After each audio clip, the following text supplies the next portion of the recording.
Oh, I got 2 in here. It doesn't show that on my StreamYard. 3.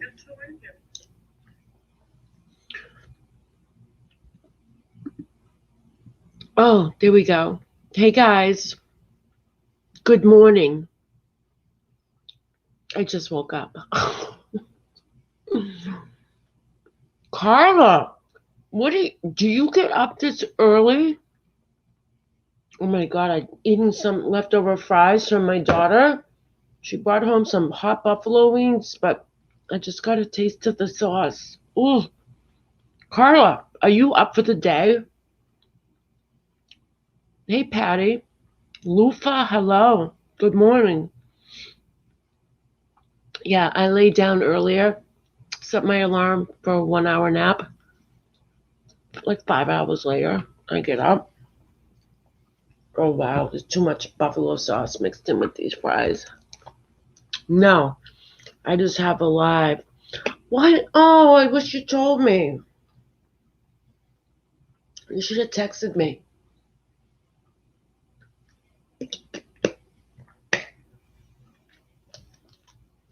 I woke up like, I don't know, 45 minutes ago. How'd it go?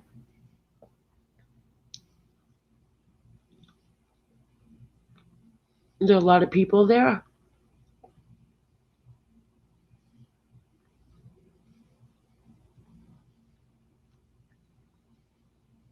It's a good topic.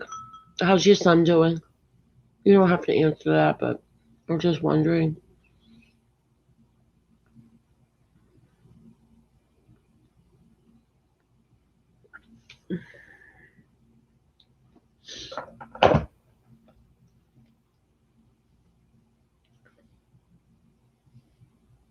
Oh, you just sent me an email. Okay. I saw that. I got a notification. I just never opened it up.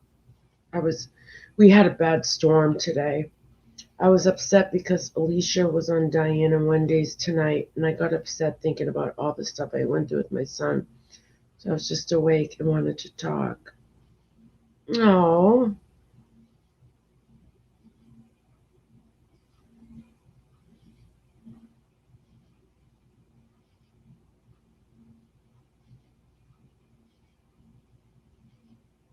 well, you've got my number. You can always call me, and I've got yours, so we can talk. You were a blubbering mess. Oh, I'm sorry.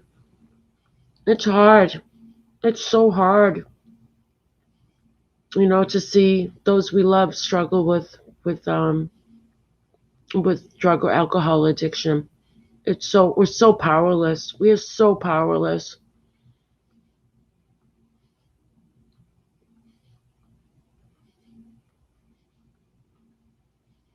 But it's good to talk to other people, especially those who have been with it, especially parents who've actually been alongside the journey our child or our loved one has been on with the struggle with addiction. And I kind of stay away from the word addict. I don't like to refer to anyone struggling with addiction as an addict because it's a label to me. Um, and it's so I learned a few years back that I refer to exactly that. If I refer to my child or someone else, I say to that person who's struggling with drug addiction.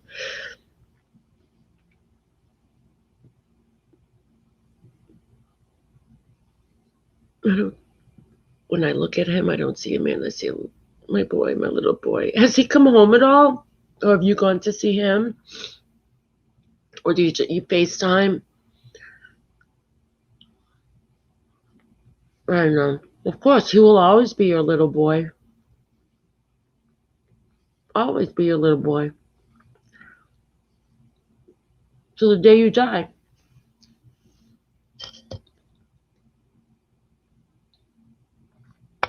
It's an innate instinct of a mother, to want to take care of their children forever, even when they're older.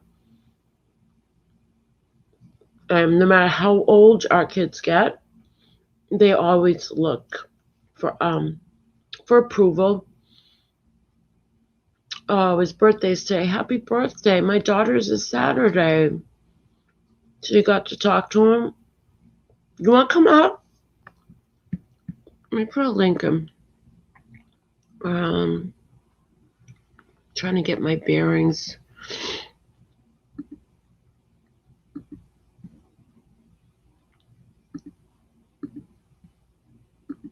Okay. So it's paste, edit.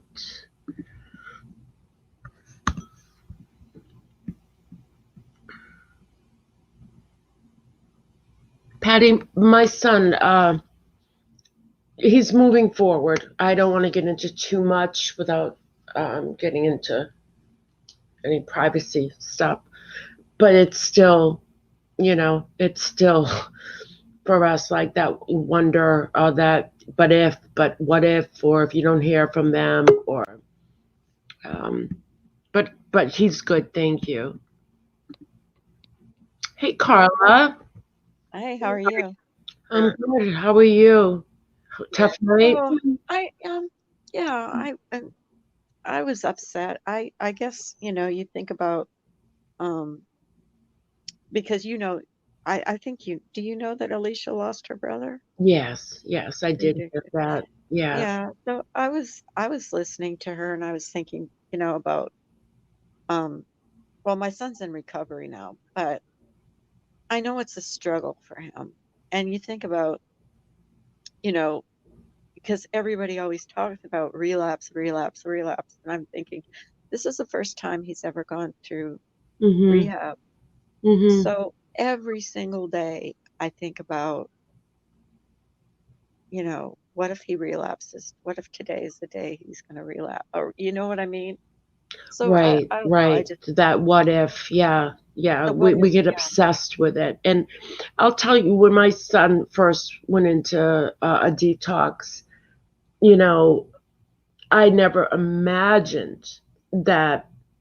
I figured the first time would be, what he needed, because he's smart. He was in college at the time, and we think, he knows now that he's got his head clear that he doesn't want to screw up his life.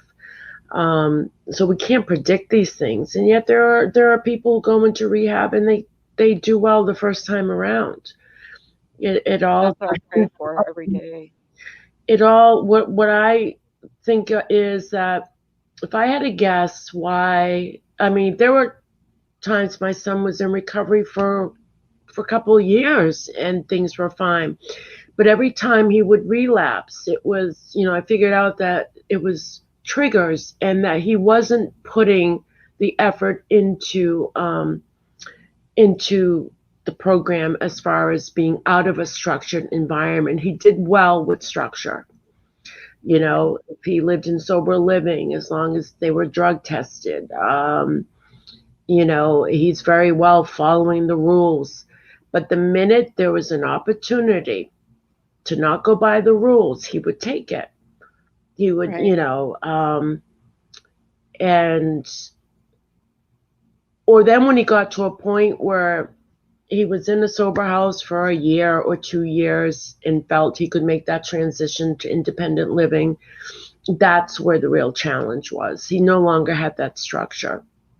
And when Well, he got triggers, it's about reaching out. And I don't know why he wouldn't, but he would say to me, Mom, there was a million times I did reach out. It was just that one time. I'd say, well, why? If you could do it a million times, why not a million and one? And right. he'd say, I don't know. And I think possibly things were getting overwhelmed, whatever he's struggling with internally, but it's something that you have to It, work it on this affects day to day. it affects the whole family because my daughter went through a lot of pain with him because they're only 14 months apart. So Yeah. she took on the role of mothering him. She really did. And I kind of enabled him. And there's some guilt there with me. And finally, my daughter sat me down and she said, Mom, Mom, you have to stop giving him money every time he asks for it because you're killing my brother. I'm going to find him dead. And so I had to cut him off. And the hardest thing for a mother to do when a Mhm. child is begging you for money is to say no to them. It's just, it kills you. I mean, I couldn't even do it. I had to make my husband do it because I just couldn't. Yeah. Um, I mean, we made sure he had food and stuff, but I wouldn't give him money in his hand. I would give it to my daughter, and she would go to the grocery store and buy him groceries and take him. But Oh, I saw you had that. the Yeah. problem with that was she would buy him groceries, take him to his house, and he would let these drug addicts and drug dealers in his house, and they would eat all his food. You know, so you know, It's every time insanity. It's complete insanity. It's insanity. Like you yeah, could buy them groceries, and the desperation is so much that they'll try to return the groceries for to money. get money.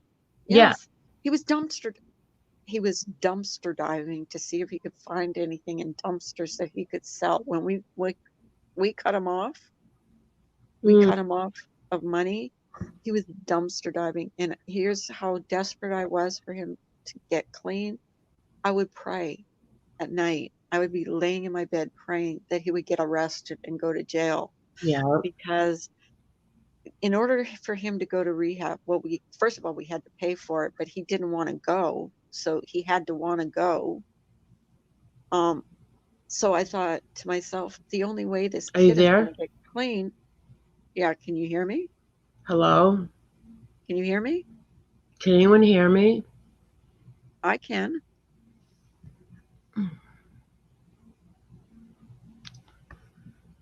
Can you hear me? Yeah, I can hear you. That was weird. Maybe it was my internet. Oh, did you Okay. hear what I just said? Oh, I got to the point where about rehab where he didn't want to go. He didn't want to oh go to yeah. rehab. We had the money. We got together with my ex-husband, who is his biological father, and we had all the money. We had it all together, but he had to want to go. That's what we were waiting for, and he wouldn't go. He wouldn't admit that he didn't need it. He'd do this on his own. Well, it got to the point where I was actually hoping he would get arrested and go to jail because that was the only way I could think of in my head that he would get clean because that would force him. You know what I mean? Because he couldn't get drugs in jail. At least I didn't think he could.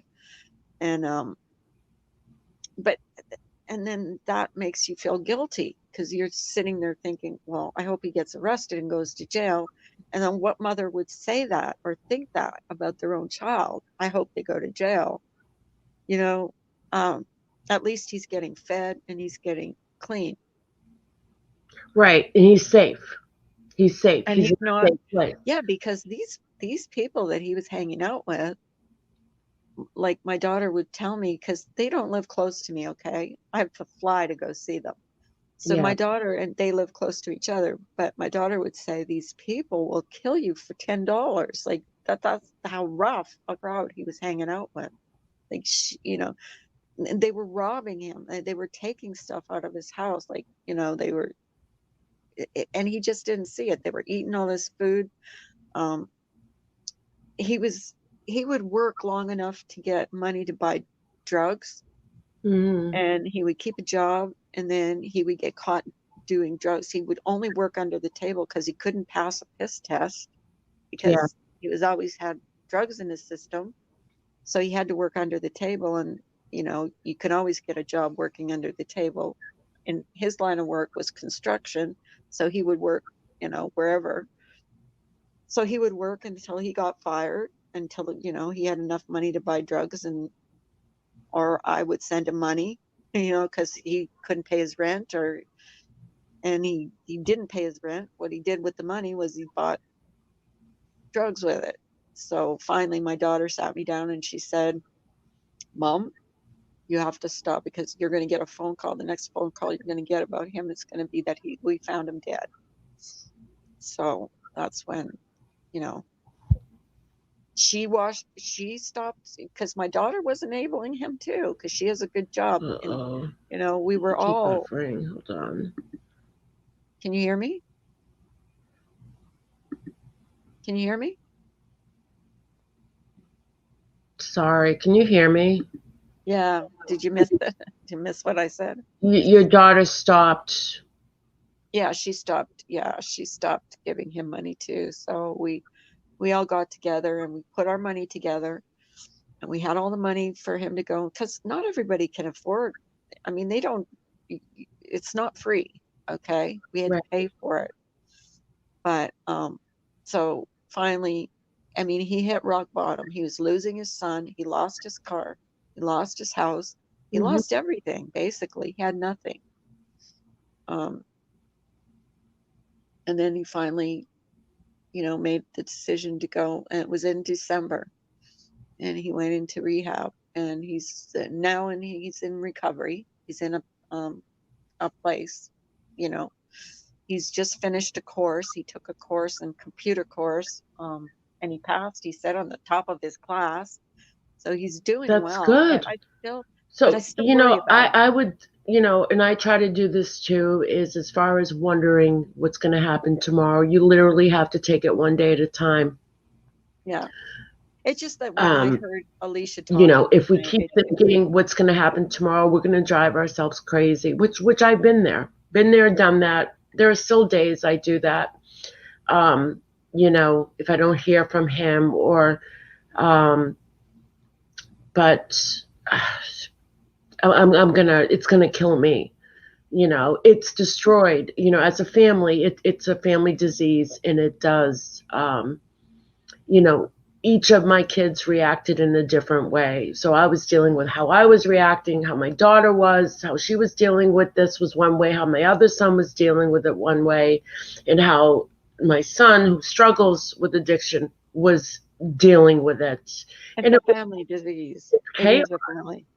It's It is chaos. a family. I sat there and I'm like, and I told my kids, recently, I don't know how to fix this. I mean, each of them felt like they weren't being listened to, or what about me? And I'm like, I get it. And then, of course I wanted to scream out, what about mom? But I Yeah.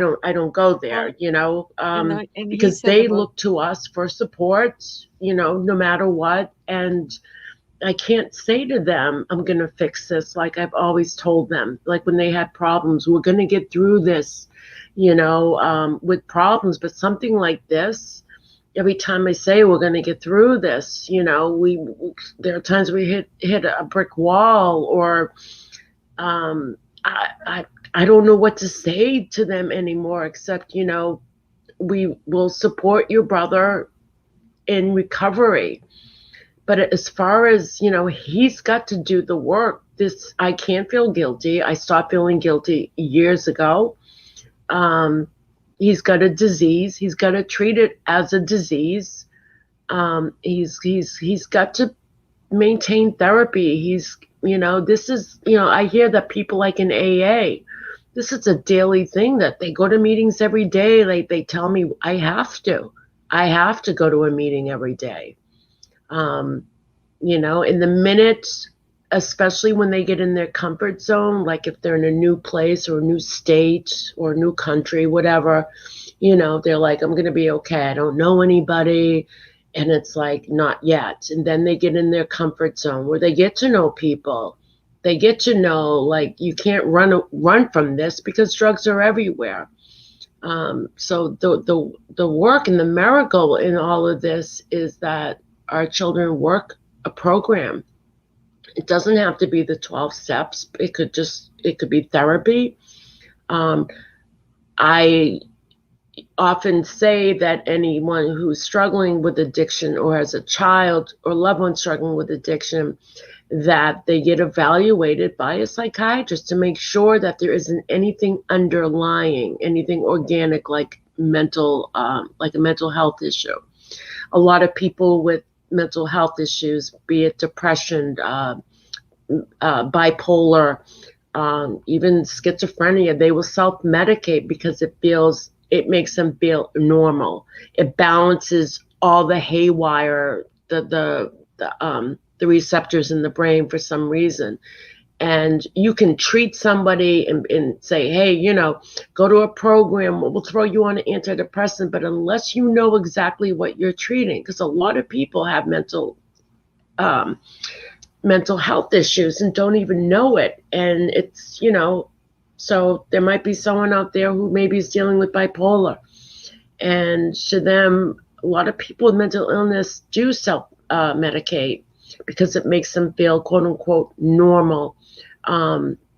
When, it's like having diabetes or, another disease, and you just don't treat the person when they present in the ER. Oh, I'm urinating a lot, so let's give you something to help you, stop urinating as much. No, you've got to get down there and see what exactly is the disease, the issue. And once you know that, then you can treat someone properly. A lot of homeless people dealing with mental health issues and self-medicate, drinking, drugs, and it's a shame. And I think for every program that's out there in recovery, I think it's a must that a psychiatrist, once they go through detox, that they are evaluated first to see if there's an underlying mental health issue going on. And then you treat the person from there. You know what I mean?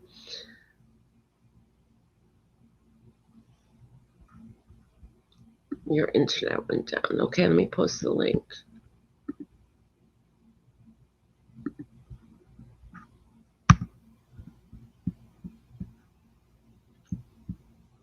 I have a tendency of looking up when I talk. I didn't even know Carla was gone.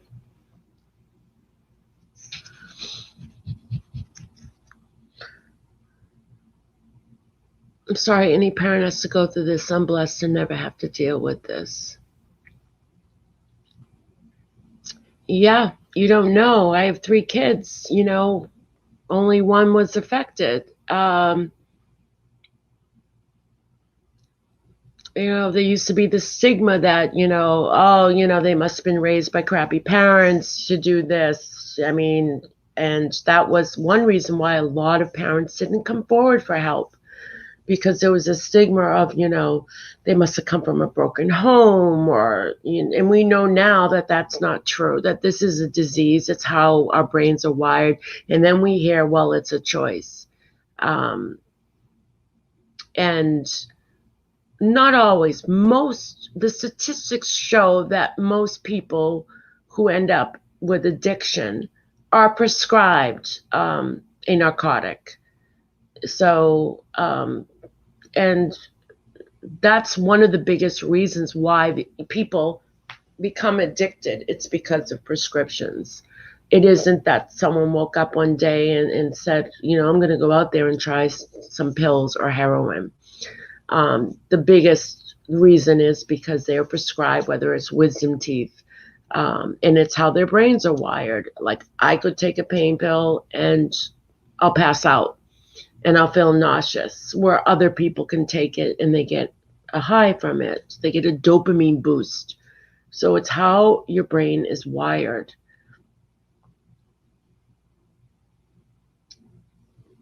So it's important for parents or any loved one that's, as someone struggling with this, to seek help. It's so different now because the drugs are so much stronger that tough love, kick them out of the house, it just doesn't do it, because it only, I feel, makes them go deeper into a depression. You want your child to know that they are loved, but to kick them out and take away everything, to me these days, with the way heroin is, it's pure fentanyl. It's a death sentence. I personally would rather keep my eye on my son than have him out on the street. And people might call me an enabler. I don't think it's enabling. I'm trying to save my son's life. And that doesn't mean when he was here, I provided everything for him. We worked on a plan. You're not going to stay here if you are still going to do drugs. You can't. We have to have a plan. If he ever, if I got upset about it, he goes, I'll leave. And I'm like, no, that's not the solution. We're going to work on this. And he would. He knew when he had to do the right thing. Um, the problem was him telling us. If we didn't hear from him for a couple of weeks, a few days, because we're all close and my kids usually talk to me every day. So it was a matter of him, whether it was losing a job or just everything falls apart. And then he would come forward and say, I need some help. Exactly. I have more addictive brain than my daughter. She just never got into it. So, Lufa, are you in recovery?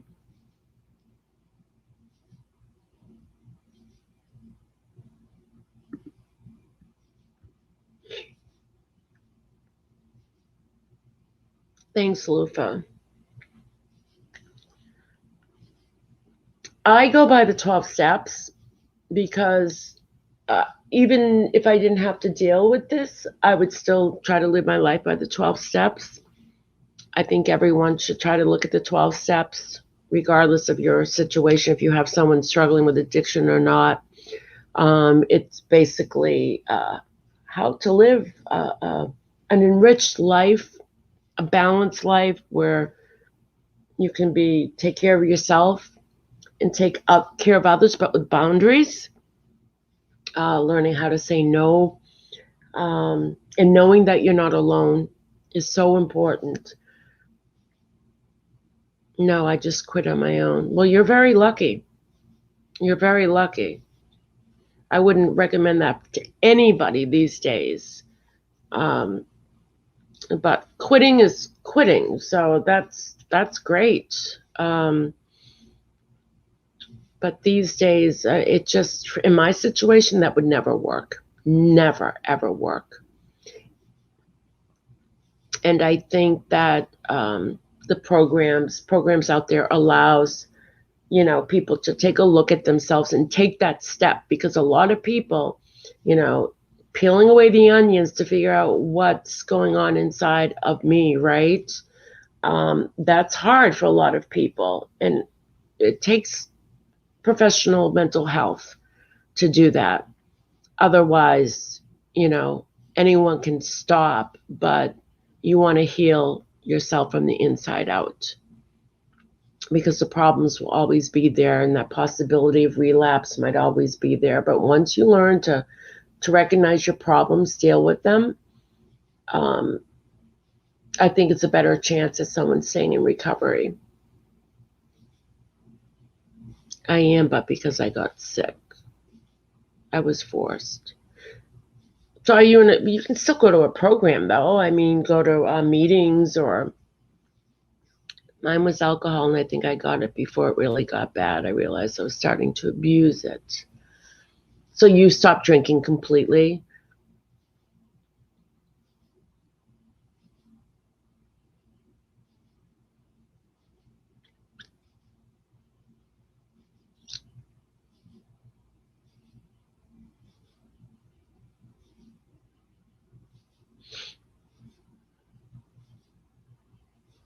Hold on, I'm just gonna look for something. Where's my book? My One Day at a Time book. Hold on.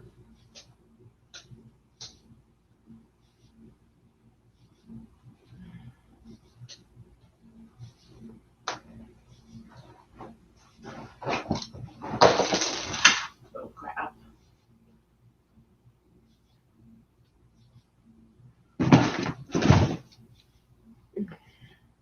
I don't know where it is. I can look it up online. I can read something from the One Day at a Time book. Yeah, but I started again with this COVID. I was sober for 4 years. So That's tough. Yeah. So basically, that's considered a relapse. So that's what I mean. Like when people get triggers or situations like the pandemic, stress, um, that's when, um, and it says that people are more at risk for relapse between 3 to 5 years after being sober. Um, and I can't tell people what to do, but alcohol will kill. It does a lot of damage, and once you start, it's hard to stop. So I think once you learn how to deal with your stressors, your triggers in life, um, COVID is a perfect example that even people that didn't have problems, we all have problems now. We're all trying to deal with this, and it's very challenging. I'm not drinking every day, but still not good. No. Um, Let me look up something.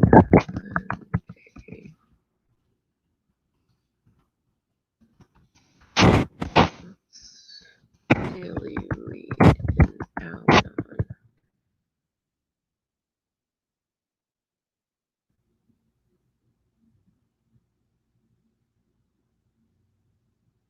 Okay, so I'm just going to read something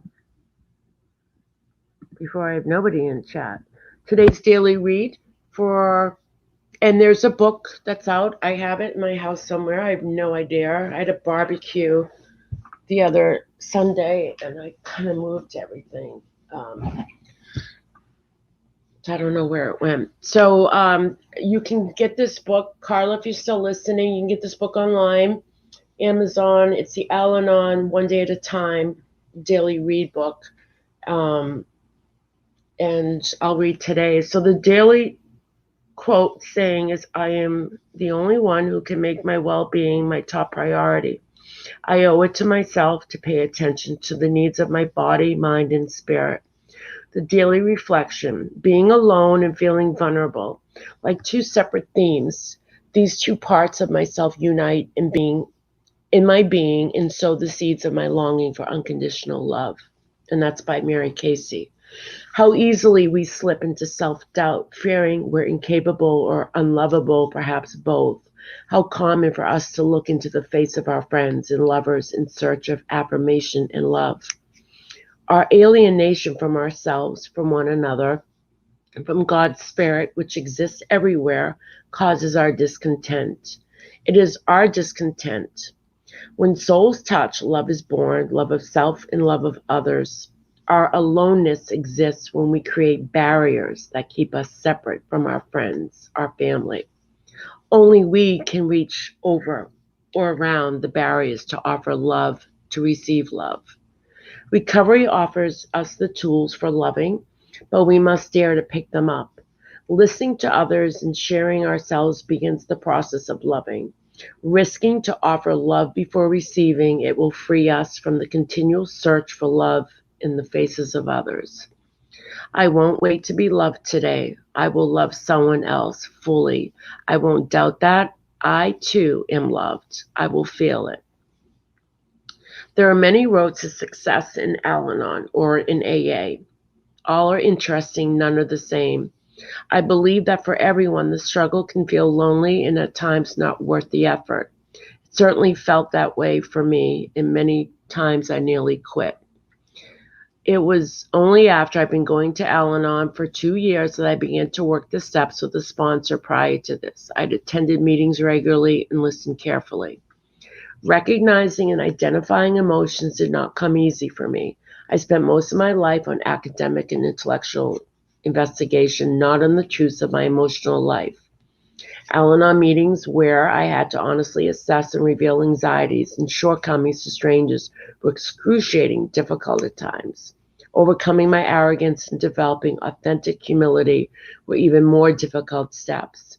In retrospect, 2 years did not seem all that long in apprenticeship to have served before being ready for a sponsor and steps.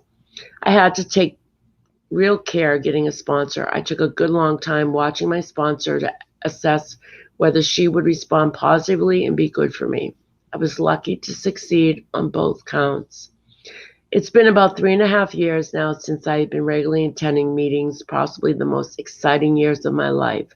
Al-Anon, the kind of support I once sneered at, has become an essential and continuing source of renewal and healing for this writer and agnostic, a skeptic, a loner who now feels less doubtful, less alone, and more part of an amazing group. And that was written by Brian C. And he's from Canada. So these are just some of the things that you find, in the daily reads. There are Al-Anon groups online, especially during the pandemic. AA groups, they do have sponsors in Al-Anon. Sponsors are like someone that, you can reach out to, like when you're having a hard day and can't get to a meeting, or you just want to talk to someone privately. Usually a sponsor is someone who's been in the program a long time, who has been through the 12 steps. I don't want to say they've mastered the 12 steps, but they've applied their life to the 12 steps. So they're mentors. A sponsor is a mentor. And I always said in YouTube, with all the shit going on, everyone should have a YouTube sponsor, because we tend to take that arrogance in us, right? Those bad behaviors in us, and act them out, even on social media. And we want to think before we speak or open our mouths, because it's a reflection of us. So it's always good to reach out to somebody in life, in social media also. If you're having anger, these are the things we all have to work on. Because what do we see in our community? We see destruction. We see divide. And that's the same thing that happens in our real life when we're dealing with problems or things that we can no longer control. So we have to learn how we can't always put things back in control, but we can learn how to take care of ourselves and control our own selves. And it's the same thing for Al-Anon in AA. So the 12 steps, you don't have to struggle with drugs or alcohol to apply these steps to your life. And I've worked the 12 steps for a few years now, and I apply it even in YouTube. I'm not perfect, but I don't like to go the drama route. I know what it does. It's not healthy. It's toxic. And it reminds me of that same insanity of being around someone struggling with addiction. And I'm not saying that people on YouTube are all people struggling with addiction. It's just the same behavior. And yeah, that's just my thoughts on it. I drink when I'm anxious. So you need to deal with your anxiety. It's like I said earlier, peeling away the onion to see what exactly is going on inside of you, and taking that leap, of humility, and reaching out for help, and working on yourself, and finding out, how can I deal with these triggers, or when I get anxious, whether it's behavior modification through therapy. But you need a plan in place, and you have to work it, like work the program. It doesn't work unless you work at it. You're welcome, Lufa. I see a therapist, and she has suggested that. You should just go online. You don't even have to talk. You can just listen. I remember my first Al-Anon meeting. I was arrogant. I went in there and listened to them, and they were like, it's all about you, okay? And I'm like, no, it's about my son too, okay? And they're like, no, here it's about you. You're here to help yourself. I was arrogant. I hated it. I'm like, I'm finding another meeting, and I'd go to another town. The same thing. All they do is talk about themselves. And I'm like, I'm here to talk about my son too, and to separate that I had to actually work on myself and not have my son a part of that. I felt guilty, because as a mother, we always feel like we have to help our children, and we don't take care of ourselves. It's just second nature. It's like no sleep, the baby's up, when they get older, the bigger they get, the bigger the problems. And that's the role we take. And so when you go into these programs, all of a sudden they're trying to teach you how to be good to yourself. And I didn't know how to do that. I didn't know how to be good to myself because I spent years helping others, being good to others, not knowing how to say no to others when they wanted help because I thought, well, being a giving person is better than receiving. But I was wrong. I was wrong. You got to get that balance. It's good to give, but it's also good to receive.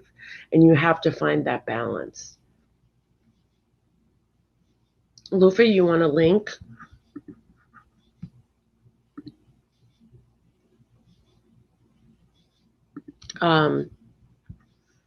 If drugs weren't so deadly, there were times I'd be like, go ahead, do what you have to do.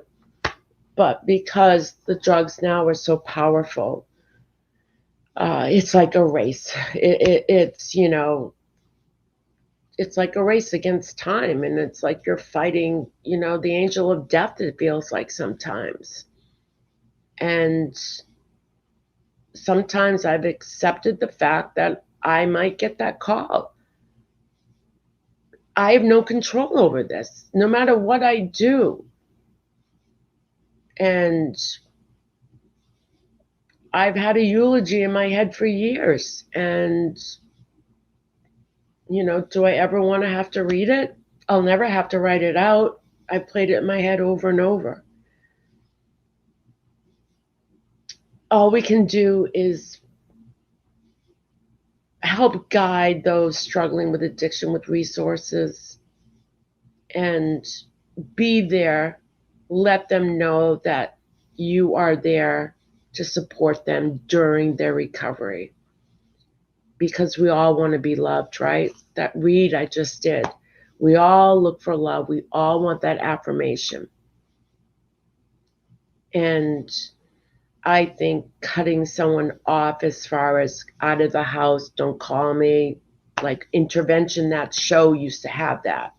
It was the worst thing you could do to someone in addiction is to take their cell phone, just cut everything, get out of the house.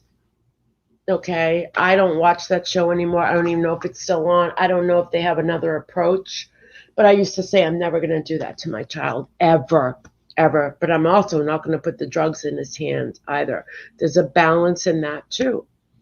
So as long as you are trying to lead your child in the right direction and say, okay, look at these, this is the deal. We're not going to support you unless you're in recovery. Okay? And yeah, you're going to have to find another place. You're not going to do drugs here. And a lot of times you watch your child walk out of the house and make that decision. And it's the hardest thing. And it will bring a parent to their knees.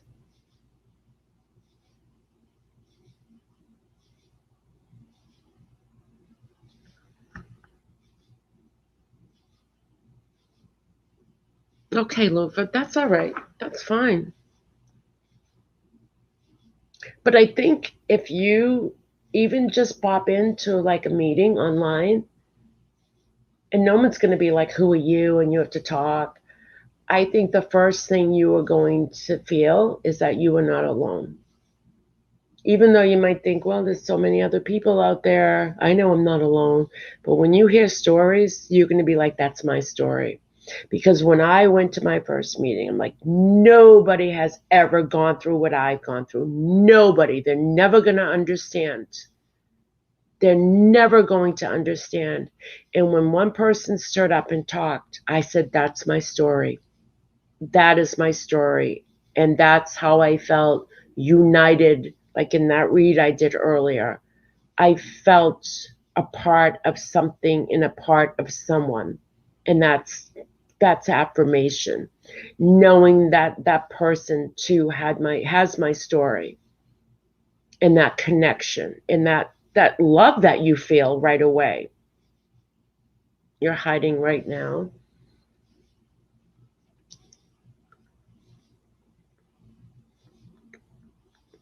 Do you think you can you can go on and just look at a meeting?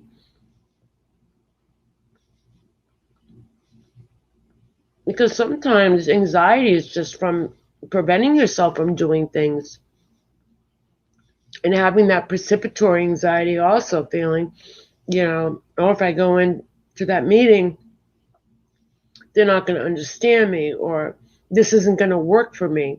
Take that leap of faith. Just take it and just take a peek, see.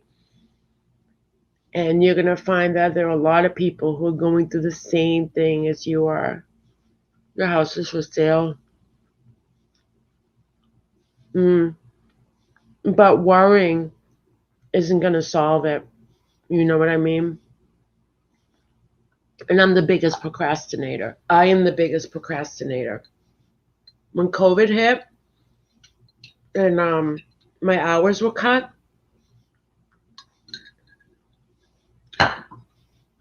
I have a mortgage, I have bills, and instead of calling them and working out something tomorrow, I'll do it tomorrow. I'll do it tomorrow. I don't get anxiety. I get procrastination. I don't get anxiety. Thinking tomorrow, I'll do it tomorrow and everything will be fine. And I would just divulge myself into other things so I wouldn't have to think about tomorrow. And then tomorrow would come, and I'm like, oh, it's Tuesday. I got till Friday. I'll call them tomorrow. If not by Thursday, oh, definitely by Friday. And then Friday would come. And I'm like, oh, I just need a couple more days because I'm really, I really don't want to I felt anxious, but I don't get it like some people where it's debilitating. I just procrastinate. I just hold it off for another day, another week, another month until the shit hits the fan. Like, for example, it hasn't happened, but if I were to get a letter of foreclosure, say I didn't pay my mortgage for 3 months, then I would get my ass in gear and call up and say, what the hell? Like, what's going on? So, yeah, procrastination is something I need to work on.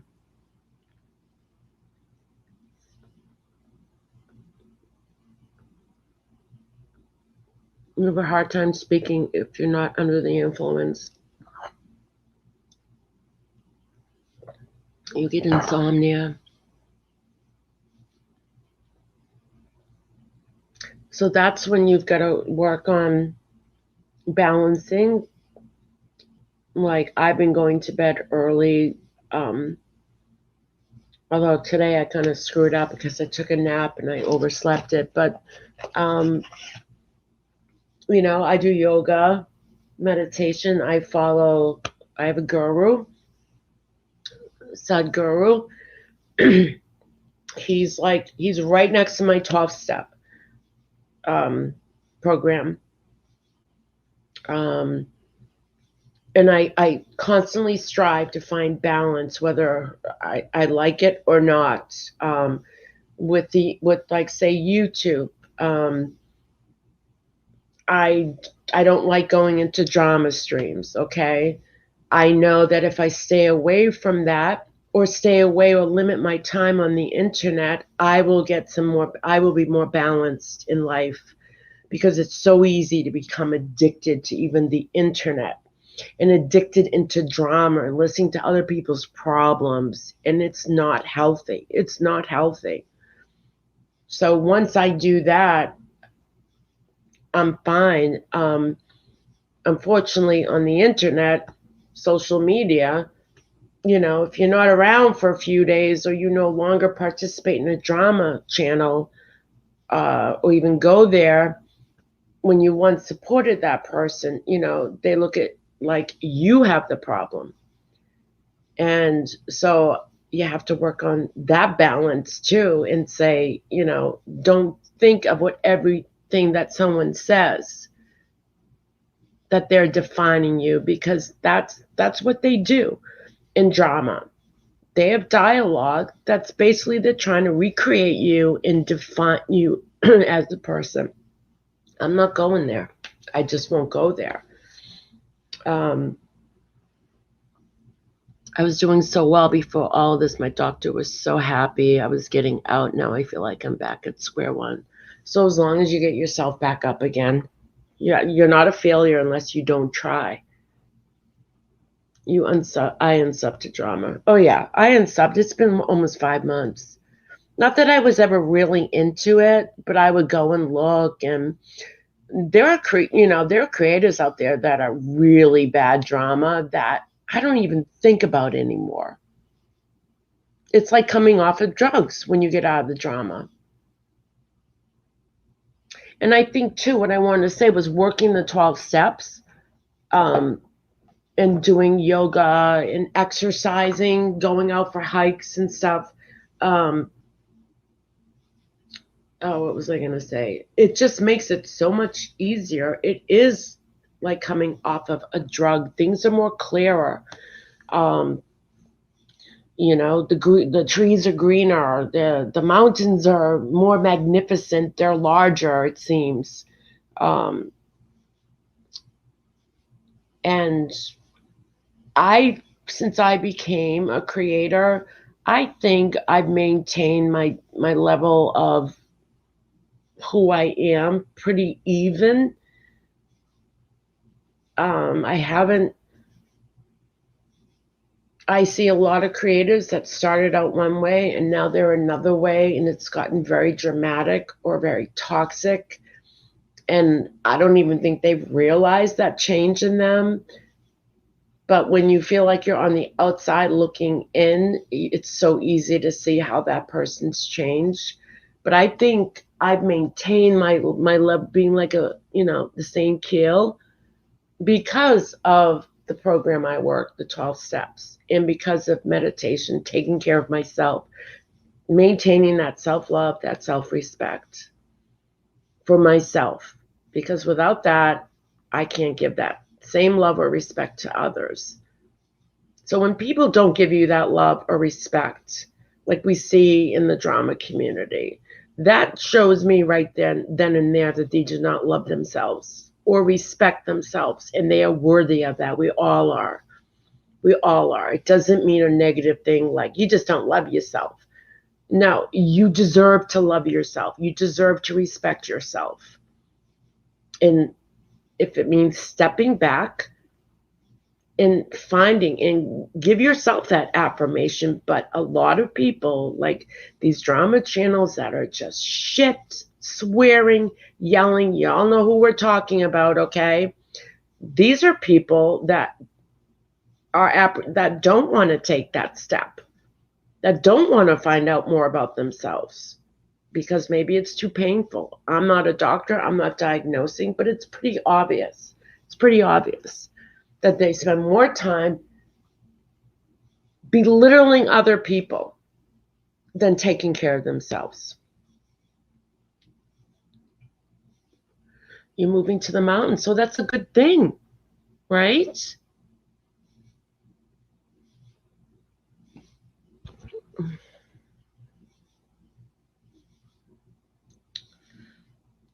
To my chat. Good morning, Carla. I'll get back on track. I know I will. Yeah, and I believe in, laws of attraction. What you put into the universe is what you get out.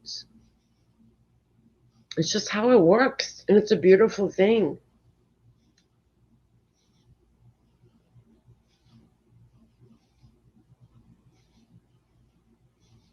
So you need to be happy enough, not being happy with just a move, because the mountains will always be there. You can always move to the mountain, but when you move to the mountain, are we happy inside of us? You know what I mean? So it's working on our inner selves. So no matter where we move, we'll always be happy. You finally got to do what you want, and you deserve it. We all deserve to have our dreams come true.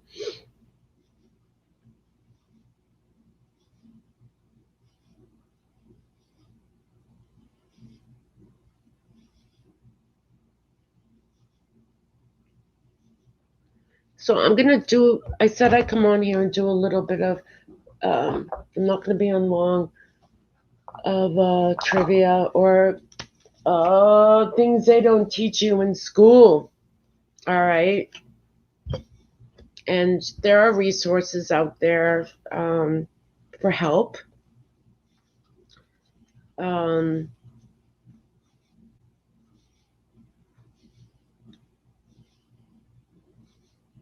Reach out to someone that you can trust. I would think twice about reaching out to people on YouTube who, because it seems like on YouTube, you might reach out to someone and then down the road they use your private information, your personal life against you. It's very destructive in here. Very destructive.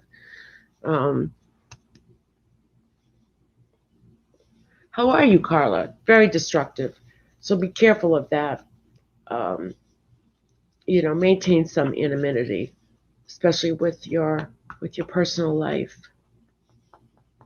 Okay, Lufa. Okay, let's get some questions going here. Well, we got 5 people in here. That's all right. It's late. Do you hear better?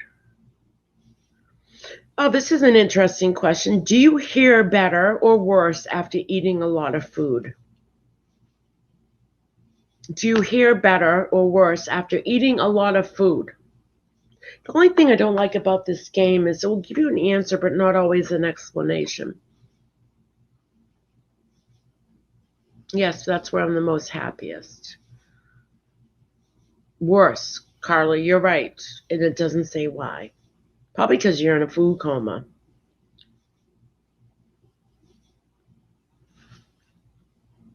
Okay, in what decade was the shampoo invented?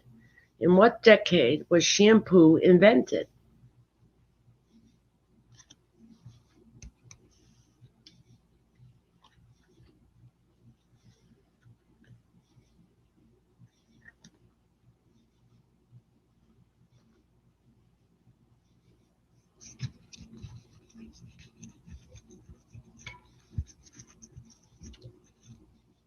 Any guess, Carla? If I had to guess, I would say the 1920s. I don't know the answer. 50s. All right. Anyone else? The answer is, drum roll, the 1930s.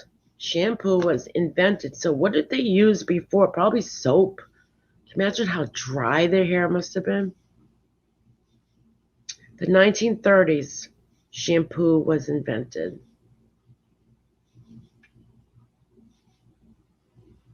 Well, this is interesting. How much taller is the Eiffel Tower in the summer than in the winter? So this actually, the Eiffel Tower gets taller. But does it get taller in the summer or in the winter? Now, if you're an engineer, you would know this. Well, maybe not. Maybe if you're not an engineer, you might know this. But this is an interesting question. I wonder if it applies to humans, right? Do we get taller in the summer or in the winter? 6 inches. Let's see. Approximately 6 inches. You're right. The steel expands in the heat. So in the summertime, yeah, how much taller is the Eiffel Tower in the summer? 6 inches. Very good. You didn't Google that, did you? Very good. Wouldn't that be great if it happened to humans? Like I could be 6 more inches taller now than in the winter? That's because steel expands. Wow. See, we leave Pinkies learning something. You're going to have a quiz after this. Um,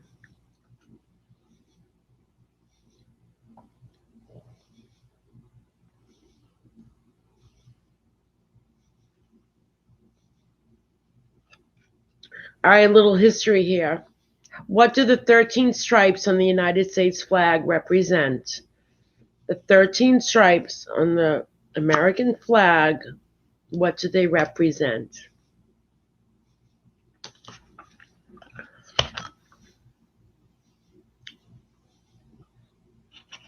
They represent all of Betsy Ross's boyfriends. Just kidding. She had 13 boyfriends. You didn't know that? No, I'm just kidding. What did they represent? Take a guess.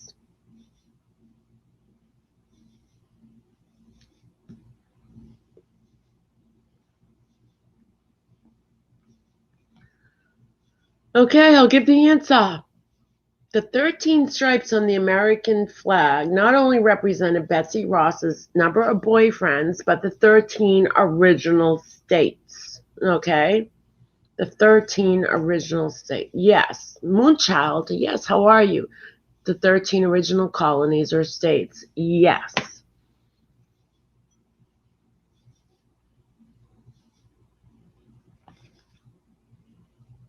Um,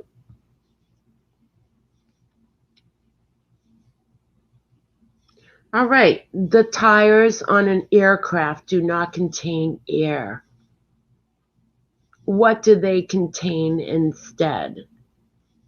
So the tires on the airplanes do not contain air. Did you know that? I didn't know that. What do they contain?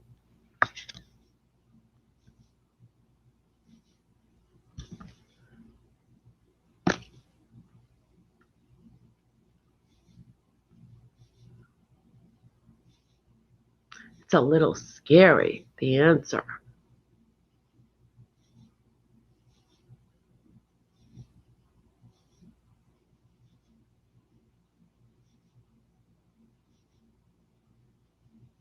I probably would have guessed rocks. So they don't get flats. I don't know. All right, the tires on an aircraft contain nitrogen. Yes, Carla. Yes, Moonchild, nitrogen. Doesn't nitrogen, isn't that explosive? That's a little scary there. I'm going to ask the pilots, and then when I fly, I'm hoping to go on my vacation in October. I'm just going to say, hey, Mr. Pilot, can you confirm or deny that there's nitrogen in your tires?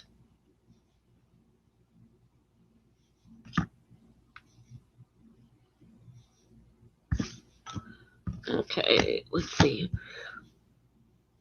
If you were lost at sea, can you eat jellyfish to survive?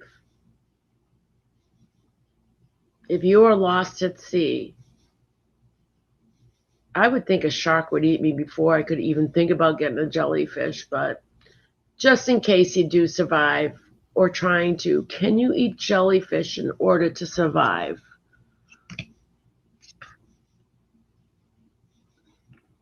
Carla says no. Yeah, you're pretty much doomed. No, you're right. No, they have the same salt concentration as the surrounding water. So good luck. Good luck to you. What else could you eat? I don't see any seaweed. Oh, that's at the bottom of the ocean usually. Uh, I don't know. What could we eat if we were like in the ocean?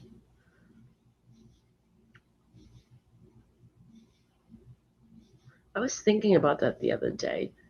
It's weird. Like, could I drink a little bit of salt water just to keep myself alive? I guess you'd have to have a fight with the shark and hope you win and eat the shark.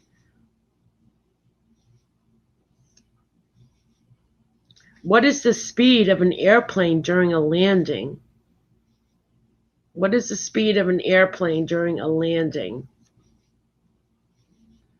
Any guesses?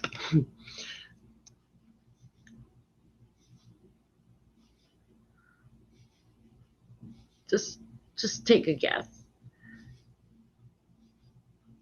for those of you who fly.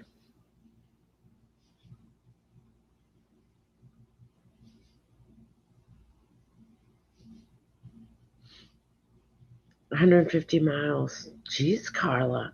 You're good. 155 to 185 miles an hour. Moonchild is 100. Close.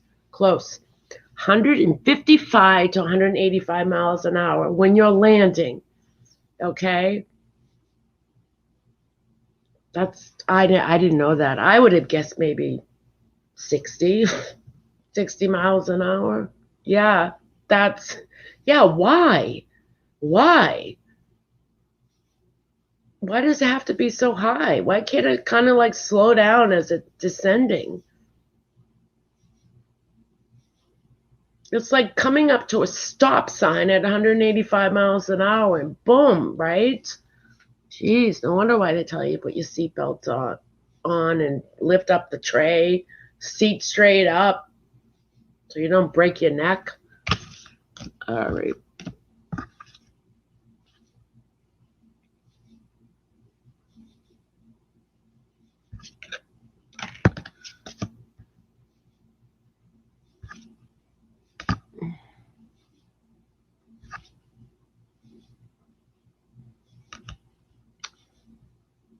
What was the single television broadcast watched by the greatest number of people?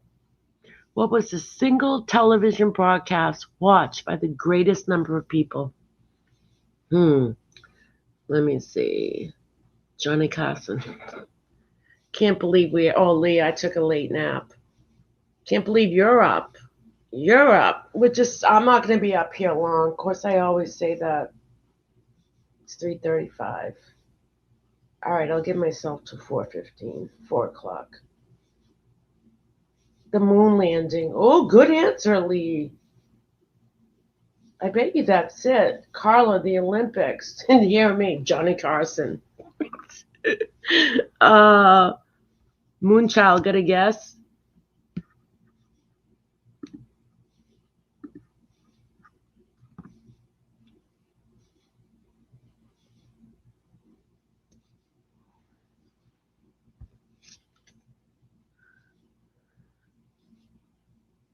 Oh, wow. We're all wrong. The moon landing sounded really, really goodly. I don't think there were enough televisions out. Live Aids. Did you Google that? Did you Google Live Aid 1985?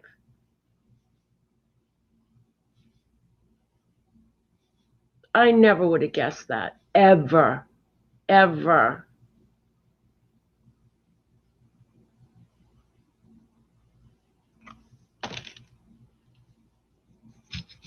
Moon landing would have been.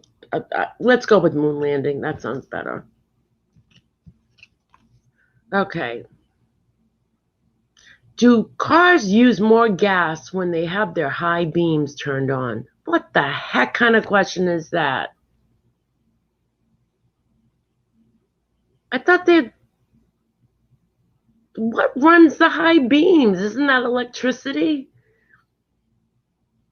No, my husband said it. Wow. Did he Google? I bet he went in the other room and Googled. Tell him I think he cheated. No, he's a smart man.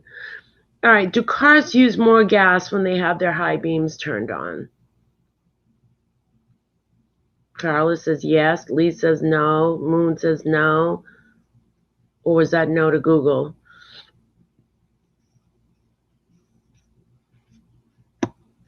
Lee, there's a link there if you want to take it. The answer is yes. Cars use more gas when they have their high beams on, but it is a marginal difference. So it's very, very slight. I didn't know gasoline ran our high beams. Or I suppose it runs our electricity. Yeah. Wow.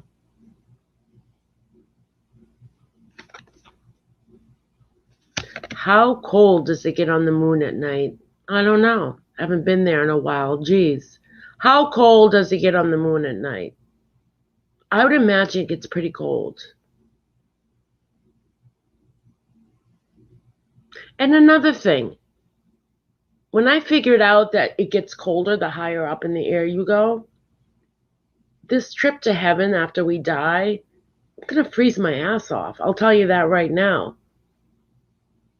Seriously, I thought about that one day. I'm like, well, I hope I get a blanket on my way out and socks on my feet. You go faster with the high beams on. Really? You go faster with the high beams? Yeah, because you can see better.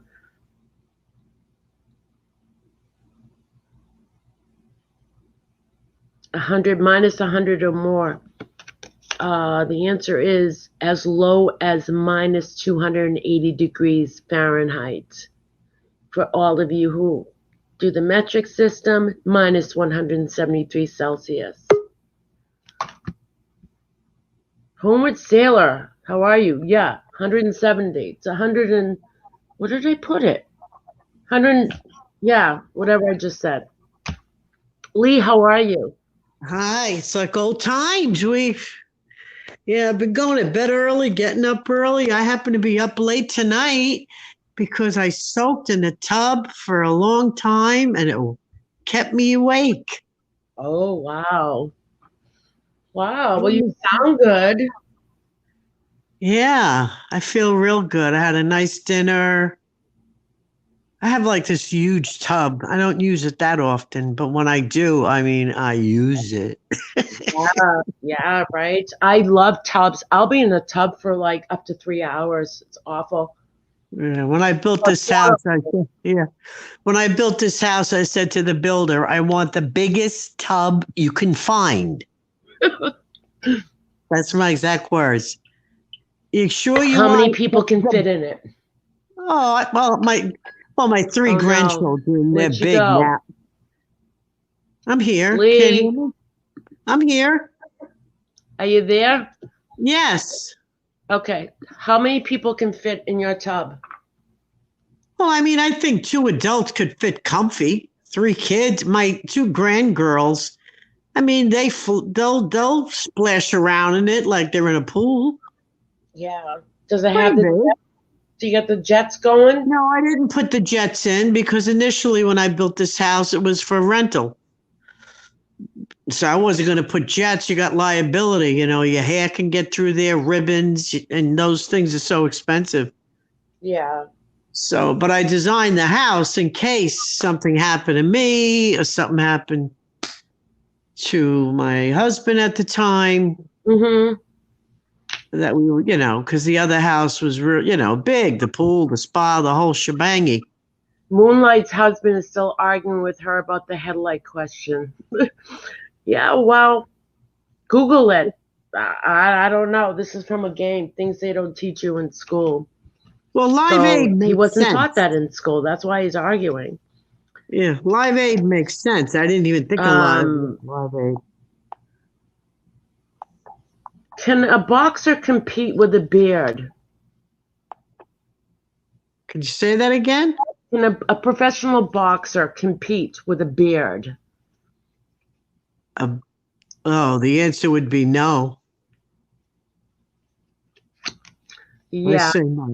Beards are prohibited, but a thin mustache is okay. A thin mustache is permitted. Okay, I got 2 right. Usually I get left back when we do these tests. Yeah, I'll tell you that answer for the moon landing was excellent, even though you were wrong. Thanks a lot. That won't help me get an A.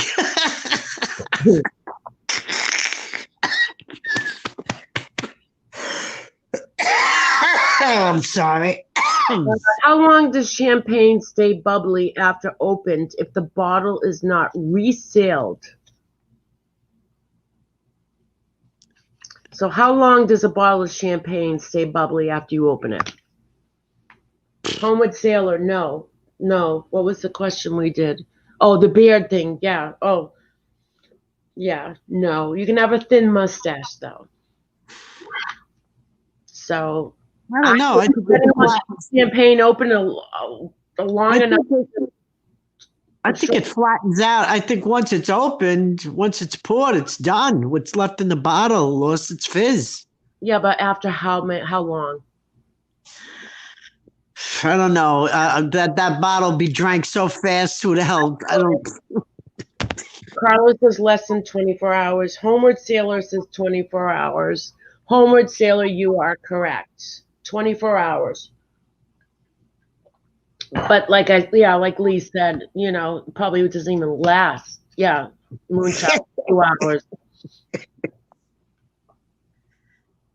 haven't had champagne in a long time. Now that I think of it.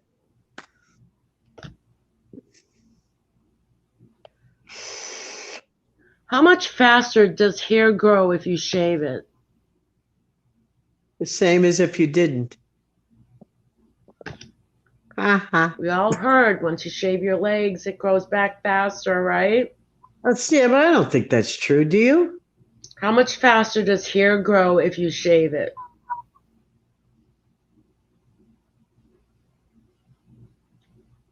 Homeward Sailor, it doesn't. All right, someone's cheating in here. I say it doesn't either. Yeah, it doesn't. It's a trick question. It doesn't. It doesn't. Remember we were told when we were younger, don't shave your legs because it will just grow in faster. It's not true. Not true. Tell that to my mustache.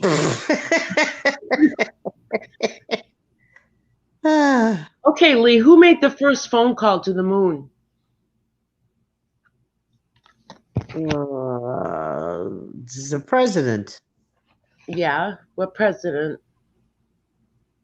I should remember who the president was. Let's see. I was working at a stereo where they manufactured, remember those stereos that were like a piece of furniture?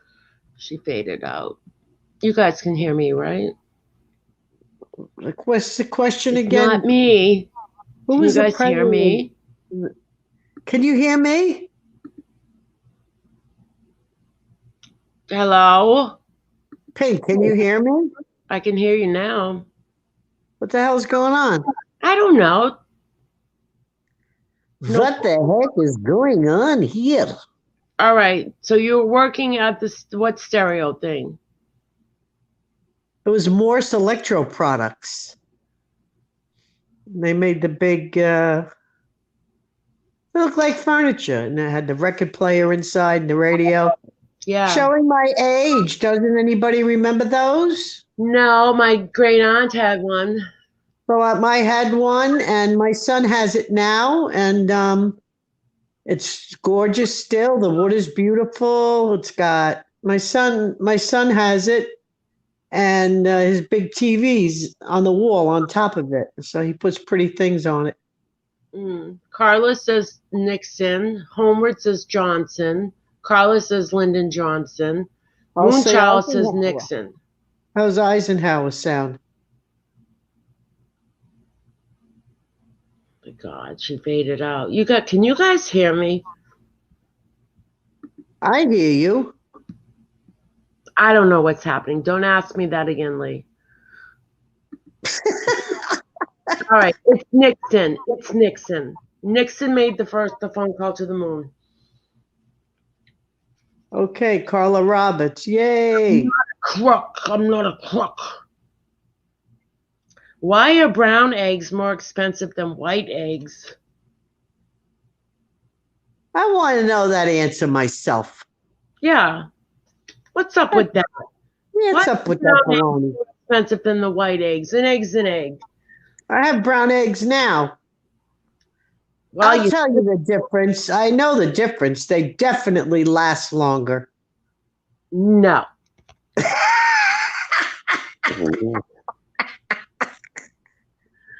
And do you know how to tell if an egg is bad or not? Yes, I do. Okay.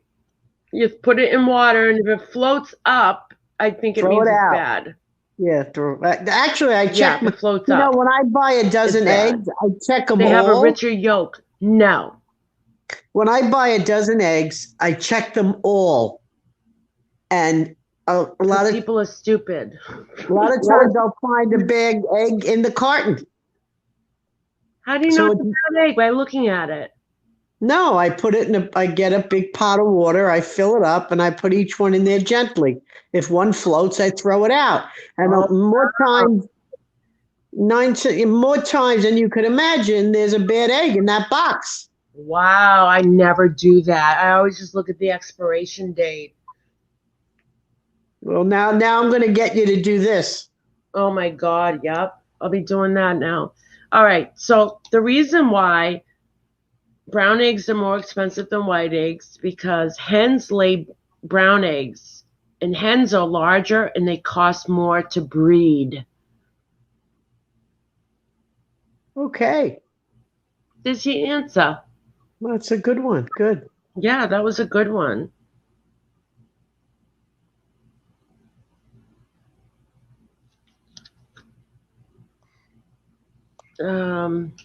Why does the Mona Lisa not have any eyebrows?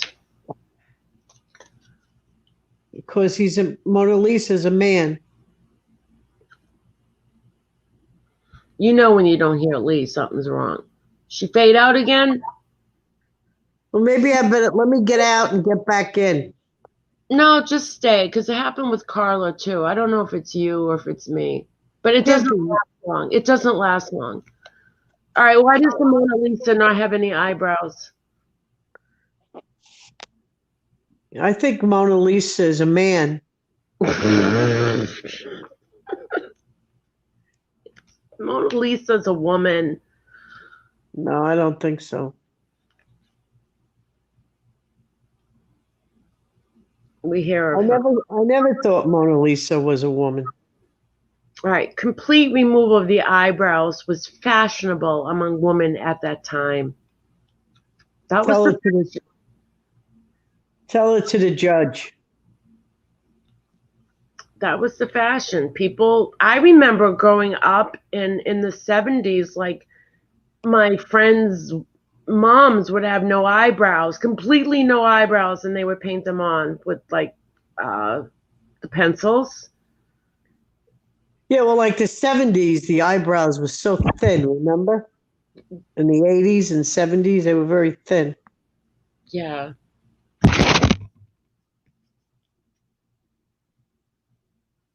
I find the shape of the eyebrow changes more than the style of clothing.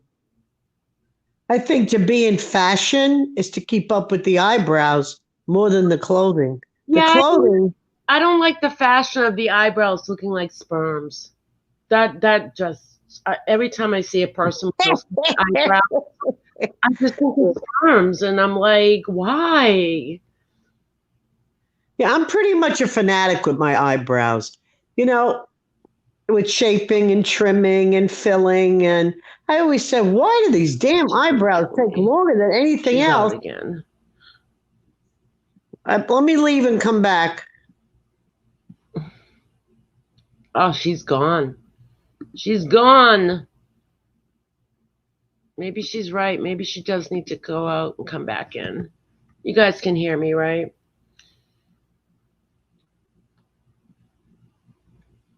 Mona Lisa booted her out for calling her a man.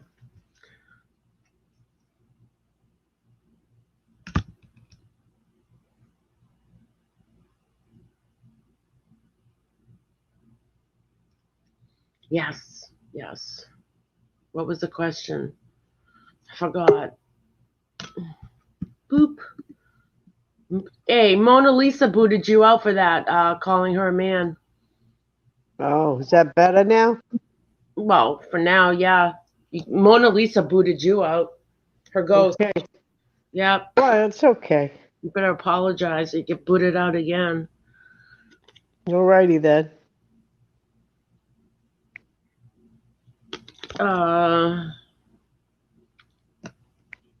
Let's see.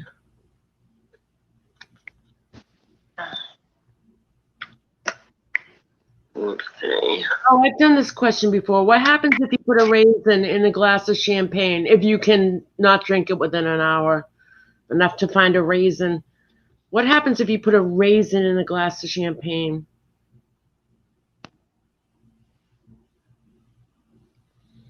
It sinks to the bottom. Nope. Well, it's half right, and then it does something else. Explodes. Sounds like fun. Not that I drink, but if I ever have champagne, like at a wedding or something, I'm going to bring a raisin with me. You know me, I'll be at a, hey, everybody, clink, clink, clink, clink, right? Hey, watch this, everybody. Don't look at the bride and the groom. Look at me with the raisin. Looks like a grape. No, the raisin will go up and down repeatedly in a glass of champagne. Yeah, that sounds like. It's a nice parlor trick. I swear to God, the next time I get an invite to a wedding, I'm bringing raisins. I'll pass them out to everybody. You gotta watch this.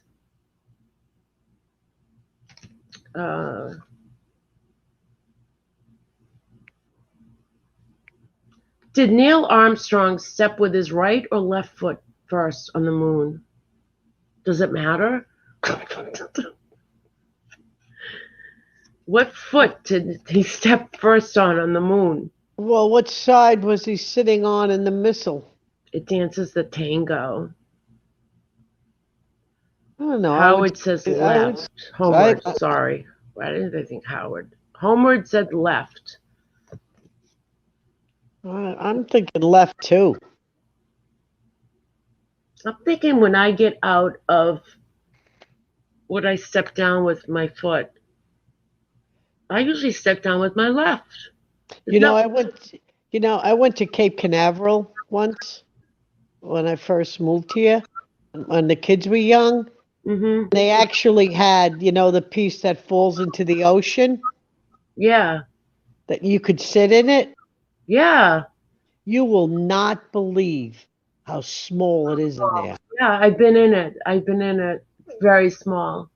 So these astronauts must have been tiny. Oh, the training they go through is unbelievable. Yeah, it was his left foot.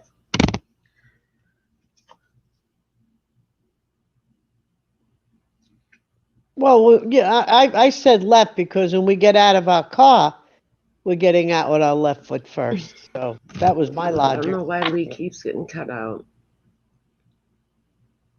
Again, I cut out?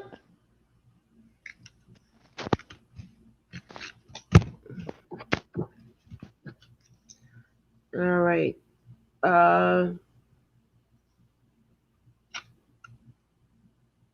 How many hotel rooms are there in Las Vegas? Too many. How many hotel rooms are there in Las Vegas? I've never been there. I have no desire to go there. I have to go to the ocean. I went once and I stayed at the Paris Hotel. Yeah. And it was a dream 3-night, 2-day jump. Did you like it? Yeah, I was singing Heaven, I'm in heaven. That's all I kept singing in that hotel room. Loved it. 1,000. The rest are motel rooms. Nope, these are hotel rooms. There's 150,000. I figured it would be higher, but I've never been there, so I don't know.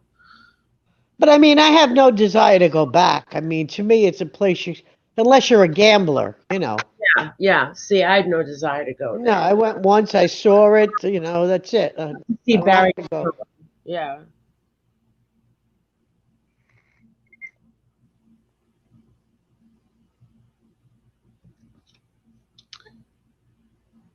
Okay.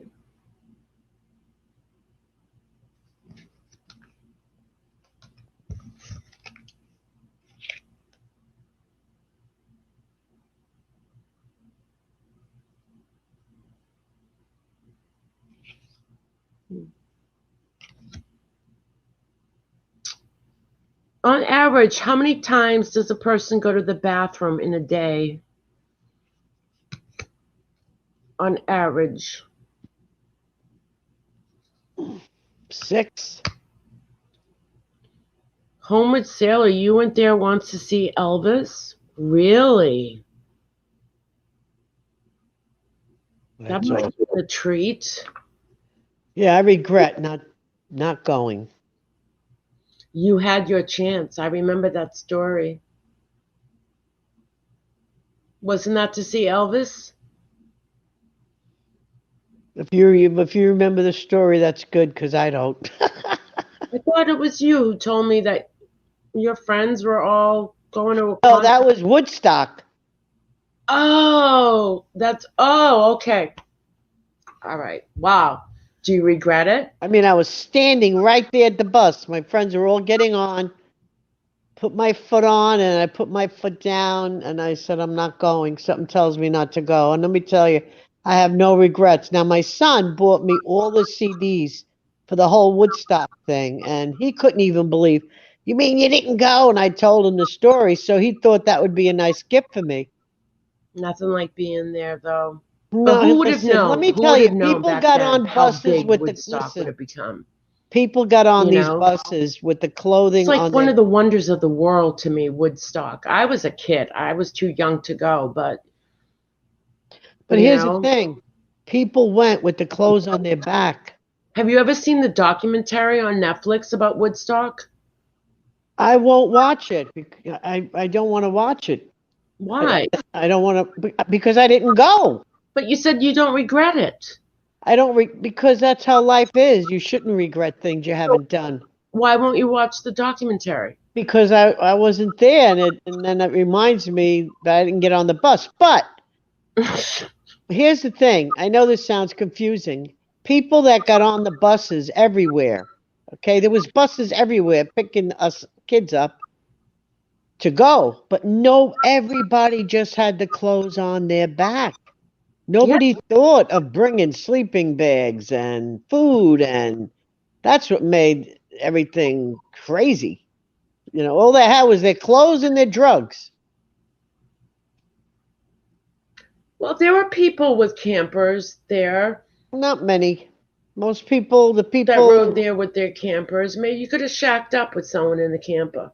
no, I have no regrets not going. Who the hell, no, The documentary was unbelievable. It was really good. The story of how that guy who owned that piece of land and it was just a good documentary.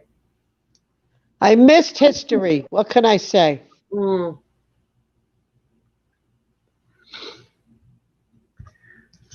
Okay.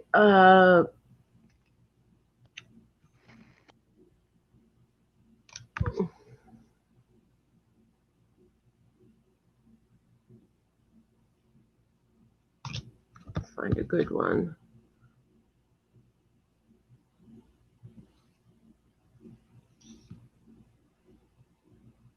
Why do pigs roll around in mud?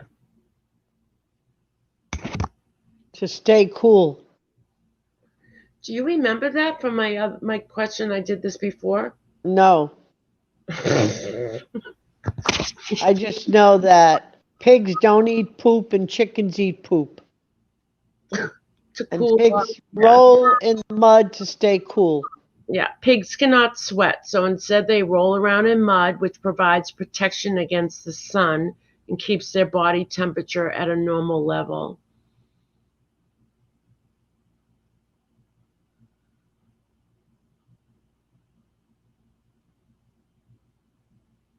I always thought they did it because they were itchy.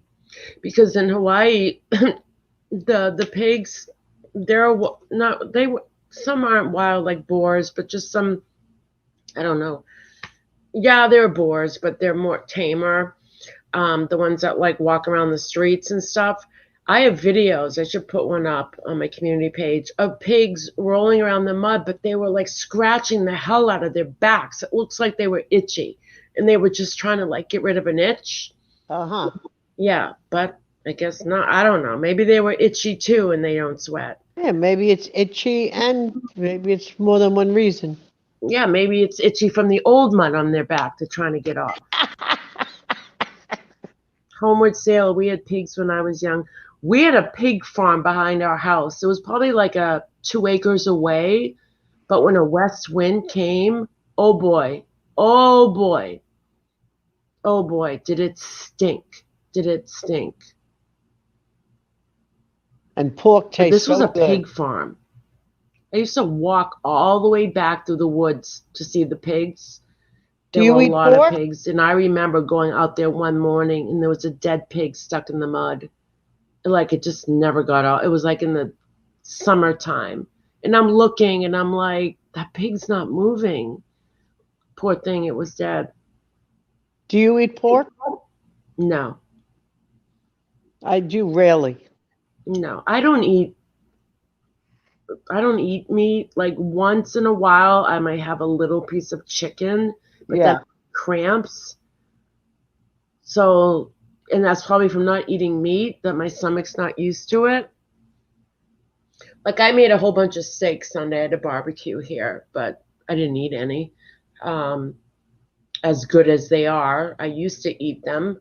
Um, but no, I'm not a big meat eater. So what, you more of a vegetarian now? Yeah, I mean, I've been like this for years. I just vegetables, rice. Yeah, I just don't put meat in my diet. Good It's for not like you. I woke up one day and say I just want to be a vegetarian. And then I think one time I heard that when you eat meat, it's hard to digest and it literally goes rancid in your stomach. Hmm. And then that kind of just that Turn turns you off. yeah. Yeah, I don't eat meat that often either. I eat meat. I eat everything. Don't get me wrong, but I eat less of it Yeah. now that I'm older. I don't eat meat. I like critters too much to eat them. I eat Yeah. a lot of seafood.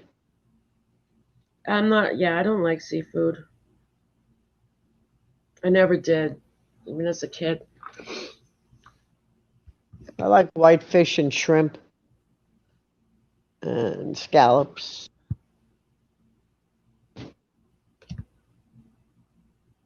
But when I found out that chicken eats their own poop, now I am getting turned off to chicken.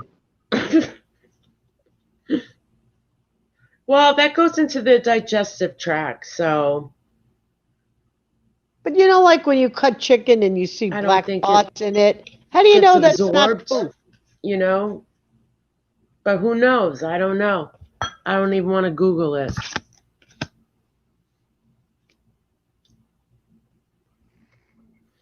So, how's everyone doing? Oh my gosh, I'm home for 5 months now, really. Yeah, Almost. yeah. I was thinking today, I was out and I'm like, I had this thought and I said, there's going to be a day we no longer have to wear masks. It will come. You think so? Yes, it will. It will. It's just a matter of when. Like I said, I've always said another year. I'd say by next summer or fall, the latest, I think we will no longer be living like this.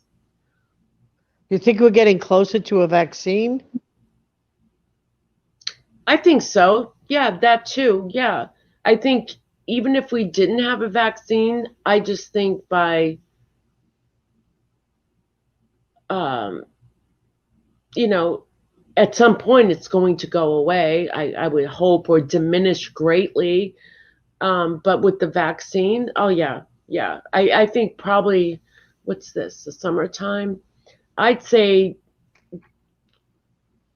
by January maybe, if not a little bit sooner, February maybe, there will be a vaccine. Do you think it's going to be mandatory that we all have to take it? No, they can't do that. No, Oh, okay. no.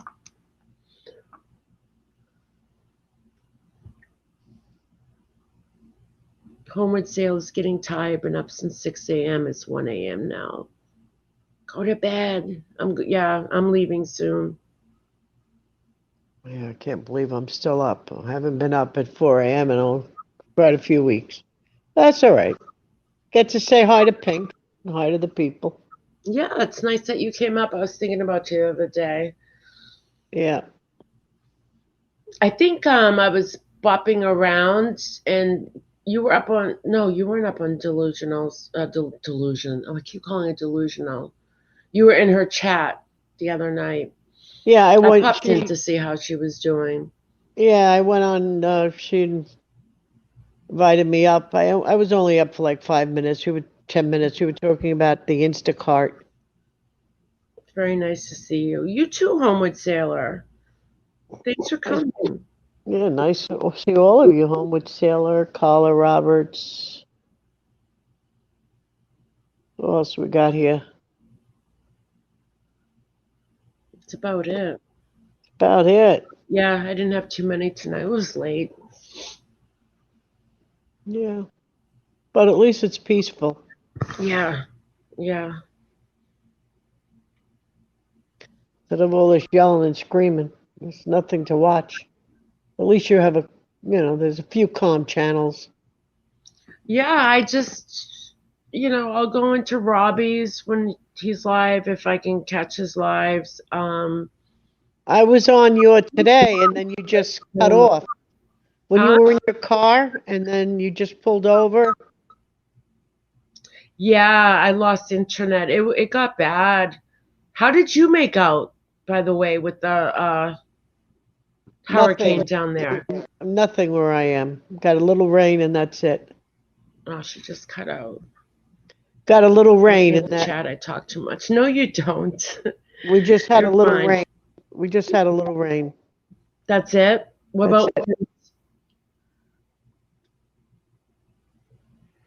So Yeah. So we had barely any rain today, sprinkles, but the winds. I mean, when I was doing a stream, I think I put it on private. When I went back on live, I'll put a picture up on my community post. There was a tree right down right in the road. I was yeah, able, I saw that. yeah, but I wanted to get out of my neighborhood and I wanted to get out more into the city Yeah. where there were less trees. I felt safer. I didn't feel safe being around in my home because I'm surrounded by huge pine trees. And if those Yeah. go down, like there's nowhere for like I wouldn't even know where to go in my house. That's how big these trees Yeah, are. well, there's areas in this country the trees are 100, 200 years old. I was talking to my cousin, and while I'm talking to her, she says, she screamed. I go, what happened? Looked at the window of one of these gigantic 100-year-old I don't trees. know why she cuts out Lee. Oh my gosh, I don't understand it. What? I don't know why you can't hear me. I don't know. Hey Jennifer, oh we're leaving. I'm going to leave. You can't hear me. So StreamYards is just not working tonight. Good. Yeah. Well, thanks for coming up, Lee. It Hey, was it's a good to hear. pleasure, hon. Absolute pleasure. Love you. You know that. Yeah, love you too. Take care. Let me go and chat so you're done. And I don't know. Yeah, I'm signing off too. Okay. Sorry, Jennifer. Yeah, I'm going to bed. I took a nap. I kind of took a long nap, but I gotta go back to bed. I've been doing good. I've been like usually in bed before midnight. Um, it was 106 today. Humidity was 4%. Jeez. Were you out on the West Coast?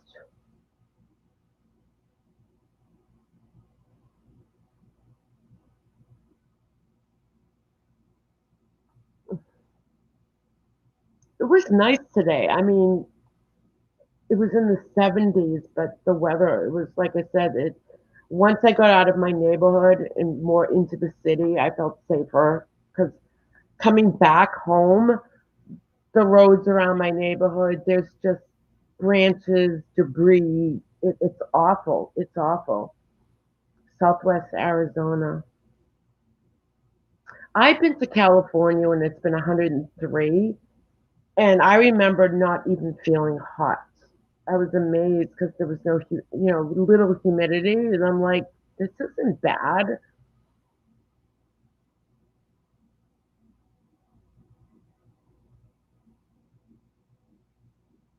Southwest Arizona. I've never been to Arizona. I'd like to. I'd like to go to a lot of places.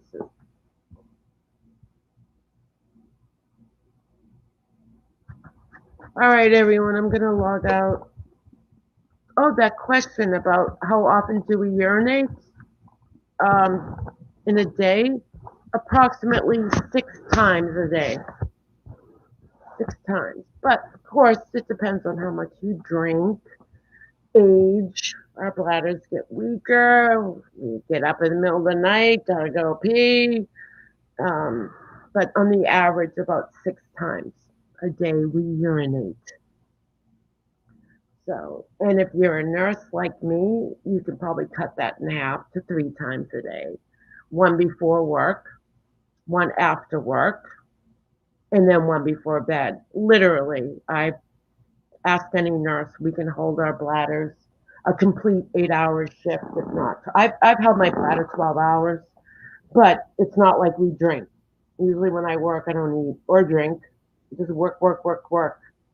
Or you take a little bit of sips, but then you're dehydrated and you have nothing to urinate out. It's the life of a nurse. Yes, I said 6. I'm smart tonight. You're smart. Wicked smart. Wicked smart, like we say in Boston. Wicked smart.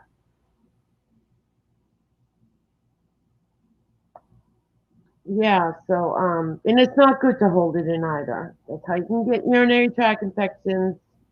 And another thing, this myth about drinking cranberry juice, you would have to drink gallons and gallons and gallons and gallons of cranberry juice for it to really prevent. Um, I mean, it's helpful.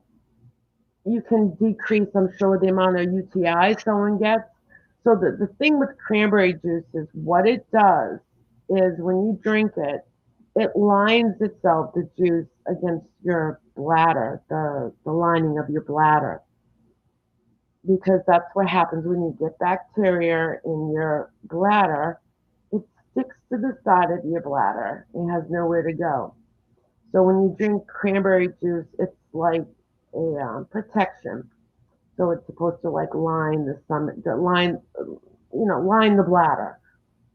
So there's that question: cranberry pills or juice? I would think juice would be better than a pill.